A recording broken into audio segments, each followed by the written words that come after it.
डाली डाली फूलों की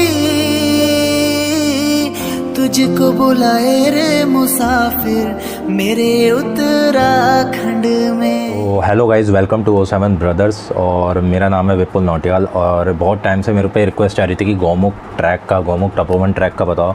तो मैंने कुछ पॉइंट लिखे हैं आपके लिए कि गौमुख तपोवन ट्रैक के लिए क्या क्या चीज़ें इंपॉर्टेंट है। तो आज हम गौमुख ट्रैक की बात करेंगे कि इसमें क्या मतलब कैसे गौमुख ट्रैक का वो करना है। तो first of all Gaumukh track है जो वो इंडिया का मोस्ट एंड सीनिक ट्रैक में से एक आता है, जिसकी खासियत ये है कि आप वहाँ पर जाते हो तो आपको ग्रेट माउंटेन रेंजेस दिखती है, और वो भी फ्रॉम बेस कैंप से ही आपको दिखनी शुरू हो जाती है। और जैसे जैसे आप आगे बढ़ते चले जाते हैं तो आप उनके और क्लोज चले जाते हैं और ग्लेशियर तक टच करते हो आप।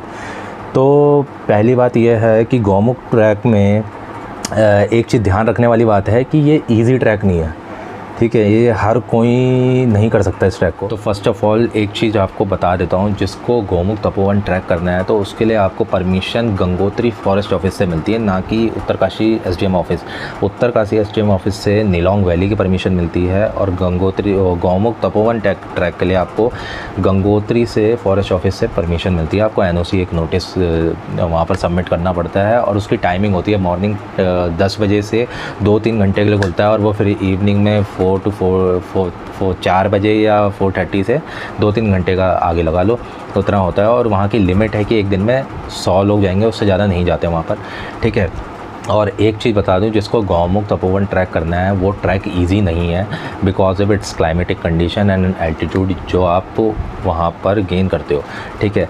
और वो क्यों है डिफ़िकल्ट, उसका रीज़न ये बता देता हूँ। यूजुअली जो ट्रैक होते हैं उनमें क्या होता है कि आप का जो बेस कैंप होता है वो लो एल्टीट्यूड में होता है, और वहाँ से धीरे धीरे करके हम हाई एल्टीट्यूड में चलते चल जाते हैं। इसका जो बेस कैंप है वो है गंगोत्री, जो कि है 10 से 11,000 फीट के हाइट में, जो कि हाई एल्टीट्यूड है, जो कि लो एल्टीट्यूड नहीं है। और वहाँ से आप फर्स्ट स्टे करते हो आप चीरवासा या भोजवासा, 2 स्टे हैं, या तो चीरवासा या तो भोजवासा।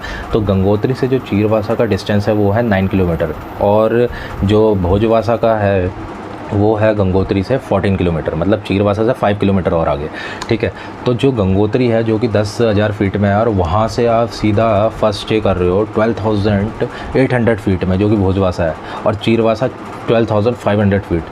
तो ये बात आप फर्स्ट डे में इन अ डे आप सीधा इतना ज़्यादा डिस्टेंस कवर कर रहे हो, और वहाँ पर ऑक्सीजन लेवल भी बहुत कम है, तो वहाँ प्रॉब्लम आती है। और स्पेशली भोजवासा से गौमुख जो है वो बहुत डिफ़िकल्ट है, जो 4 किलोमीटर का है वो काफ़ी डिफ़िकल्ट है, क्योंकि वहाँ पर ट्रैक है ही नहीं बिल्कुल, ठीक है। तो ये चीज़ वहाँ की कंडीशन जो है वो डिफ़िकल्ट बनाती है इस ट्रैक को। सो मैं आपको रिकमेंड करता हूँ कि फ़र्स्ट डे जब आप गंगोत्री पहुँचोगे तो वहाँ पर स्टे करो पूरा एक दिन, ठीक है। फिर नेक्स्ट डे आप जो first base camp west camp side में पहुंचोगे तो वहां पर आप पूरा दिन स्टे करो। जैसे भोजवासा पहुंचोगे तो भोजवासा में एक दिन पूरा रुको, जो कि आपको हेल्प करेगा आपकी बॉडी को वहां के क्लाइमेटिक कंडीशन को एडजस्ट करने के लिए।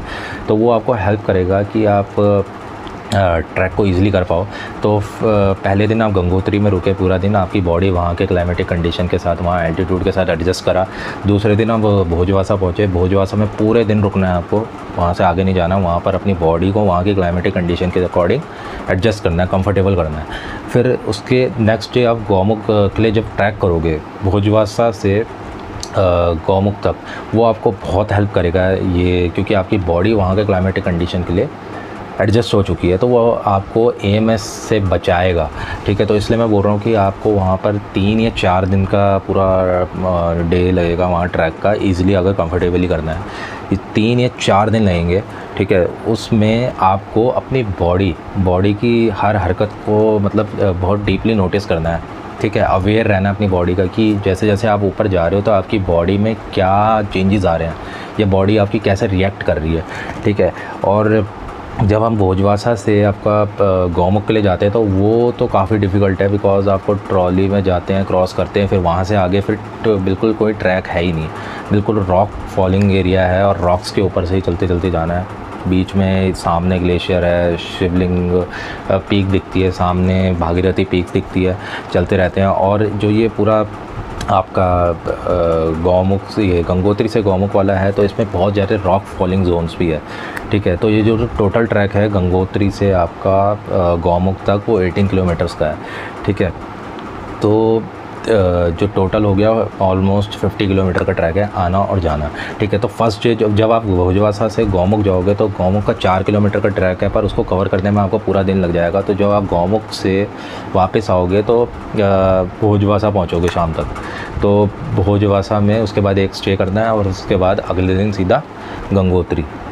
ठीक है, तो बात ये है कि ये 4 किलोमीटर की बात नहीं है भोजवासा से गौमुख तक। ये बात ये है कि आप 4 किलोमीटर में कितना ज़्यादा एल्टीट्यूड गेन कर रहे हो।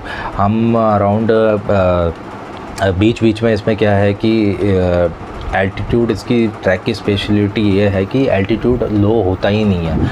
आप 14 किलोमीटर से जो ये पूरा 18 किलोमीटर का ट्रैक है, ठीक है, इसमें ये है कि कहीं आप एकदम स्टार्टिंग में आपका गंगोत्री से जो भोजवासा वाला है उसमें क्या है कि कभी एकदम 12,700 फीट आ जाएगा, कभी 12,500 फीट आ जाएगा, कभी ऑलमोस्ट 13,000 फीट के आसपास पहुंच जाएगा। तो ये ऊपर नीचे मतलब एल्टीट्यूड लो होगा ही नहीं। तो आपको अपनी बॉडी को बहुत डीपली नोटिस करना है। अगर हल्का सा भी कुछ प्रॉब्लम आ रही है तो आगे मत जाना, वापस आ जाना।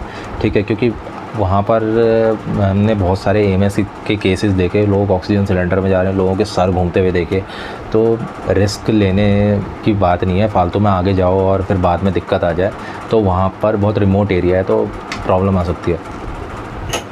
हाँ, एक चीज़ आप ध्यान रखना, जब आप गंगोत्री से गौमुख के लिए जा रहे होंगे तो आप खाने पीने का ना गंगोत्री से ही ले लेना, क्योंकि फर्स्ट डे जो आप 14 किलोमीटर का एरिया कवर करोगे भोजवासा का, तो कुछ भी नहीं है खाने को। तो आप उसके बीच में कुछ खा सको तो ज़्यादा बेटर कि आप गंगोत्री से कुछ खाने पीने का रख लेना। और जितना कम सामान, कपड़े वगैरह जितना कम से कम लेके जा सको ना उतना कोशिश करना, क्योंकि जैसे जैसे आप ऊपर जाओगे ना आपको 1-1 केजी पता नहीं कितने किलो के बराबर लगता है। और काफ़ी सुंदर ट्रैक है।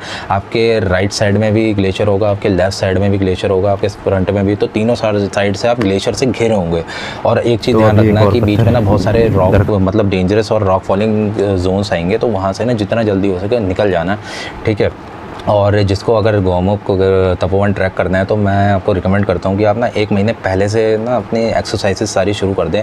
एटलीस्ट 5 किलोमीटर रनिंग शुरू करें एक दिन में, और अपने उसमें ऐड करें लेग्स और कोर की एक्सरसाइजेस, क्योंकि वहाँ पर आपको ना लेग्स जो स्ट्रॉन्ग होंगे आपके, तो वो बहुत हेल्प करेंगे वहाँ के ट्रैक को पूरा करने के लिए, क्योंकि पैर सबसे पहले वहाँ पर भरते हैं। ठीक है, क्योंकि चढ़ाई ऐसी है और पूरी पैरों की एक्सरसाइज होती है वहाँ। तो लेग्स और कोर को बहुत स्ट्रॉन्ग करके जाना, उसकी एक्सरसाइज ऐड कर लेना, जो कि 4 चांद लगा देगा कि वहाँ पर ट्रैक को पूरा करने के लिए। तो आज के लिए इतना ही था। हर हर गंगे। मिलते हैं किसी नई वीडियो में। Okay, bye.